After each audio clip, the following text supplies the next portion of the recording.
Ketika saudara dan saya menerima Yesus sebagai Tuhan dan Juru Selamat di dalam hidup saudara dan saya, maka saudara dan saya dikaruniakan bukan saja untuk percaya kepada Yesus, melainkan dikaruniakan juga untuk menderita, menderita untuk Kristus. Jadi bukan saja dikaruniakan percaya kepada Kristus. Ketika saudara dan saya menerima Yesus sebagai Tuhan dan Juru Selamat dalam kehidupan saudara dan saya, melainkan juga kita akan dikaruniakan untuk menderita bagi Kristus, menderita bagi Kristus. Jadi menerima Yesus sebagai Tuhan dan Juru Selamat bukan hanya sekedar percaya, tapi saudara harus siap menderita untuk Kristus.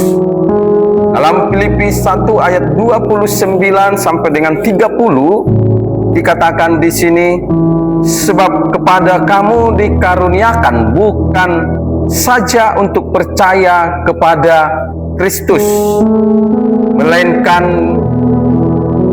juga untuk menderita untuk Dia. Menderita untuk Dia maksudnya untuk Kristus. Ayat 30, dalam pergumulan yang sama seperti yang dahulu kamu lihat padaku dan yang sekarang kamu dengar tentang aku. Inilah yang disampaikan oleh Rasul Paulus kepada jemaat Tuhan di Filipi waktu itu. Jadi jangan saudara mengira bahwa menerima Yesus sebagai Tuhan dan Juru Selamat dalam hidupmu, dalam hidup saudara dan saya, Dia atau Yesus akan mengaruniakan hal-hal yang enak dan hal-hal yang baik-baik saja kepada saudara dan saya. Nah, tapi juga Dia akan mengaruniakan, kita akan diperhadapkan yang namanya juga yaitu adalah siap menderita bagi Dia, bagi Kristus. Itu sebabnya dikatakan juga dalam 1 Petrus 4, dikatakan juga di dalam 1 Petrus 4 ayat 1. Jadi karena Kristus telah menderita penderitaan badani, kamu pun harus juga mempersenjatai dirimu dengan pikiran yang demikian. Karena barang siapa telah menderita penderitaan badani, ia telah berhenti berbuat dosa. Inilah yang dikatakan tadi, inilah yang dikatakan tadi dalam ayat 30 Filipi pasal 1 tadi. Dikatakan di situ, dalam pergumulan yang sama seperti yang dahulu kamu lihat padaku dan sekarang kamu dengar tentang aku. Pergumulan yang dimaksud adalah penderitaan badani, penderitaan secara daging, secara lahiriah. Sebagaimana dahulu Kristus mengalami penderitaan badani, penderitaan daging, demikian juga saudara dan saya harus siap mengalami itu. Harus siap.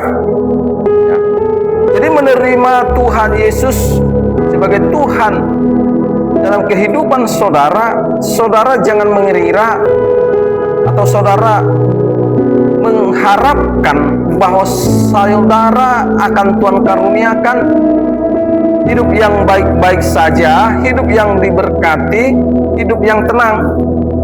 Bukan Bapak Ibu Saudara yang terkasih, tapi Tuhan akan mengaruniakan kepada saudara penderitaan badani, penderitaan secara lahiriah sebagaimana Yesus Kristus waktu datang ke dunia, yang menderita badani, menderita secara lahiriah untuk menyelamatkan saudara dan saya, untuk membuat saudara bebas yang namanya dari dosa. Dan itu jugalah yang dialami, dirasakan oleh Rasul Paulus, sehingga dia menyampaikan dan menyaksikan itu kepada jemaat Tuhan di Filipi. Jadi Kristus juga untuk melepaskan, membebaskan saudara dan saya dari dosa, yaitu dengan cara menderita secara badani. Nah, makanya sekarang juga kalau saudara dan saya ingin bebas lepas daripada dosa, saudara dan saya harus siap menderita secara badani, menderita secara jasmani, secara lahiriah. Haleluya. Jadi jangan pernah saudara kira mengikut Kristus, menerima Kristus sebagai Tuhan dalam kehidupan saudara itu, maka saudara akan bebas lepas dari yang namanya penderitaan badani. Dan tetapi justru saudara akan menghadapi yang namanya penderitaan badani.